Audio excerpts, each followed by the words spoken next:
13મેના દિવસે મુંબઈ આવેલા તોફાન દરમિયાન ઘાટકોપરમાં અકસ્માત થયો હતો કે જેમાં ઘણું નુકસાન થયું હતું. આ દરમિયાન બોલિવૂડ એક્ટર કાર્તિક આર્યનના મામા મામીનું પણ નિધન થયું છે. દુર્ઘટનાના 56 કલાક પછી તેમનો મૃતદેહ મળ્યો હતો.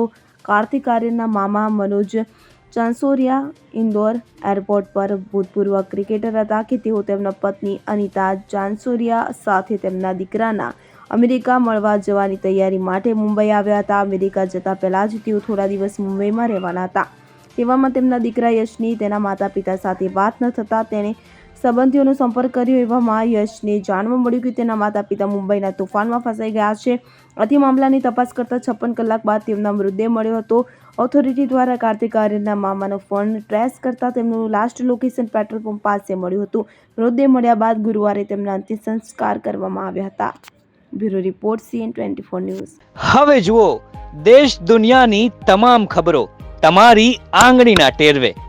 ઉઠાવો મોબાઈલ અને Google Play Store પરથી ડાઉનલોડ કરો અમારી CN24 ન્યૂઝ મોબાઈલ એપ.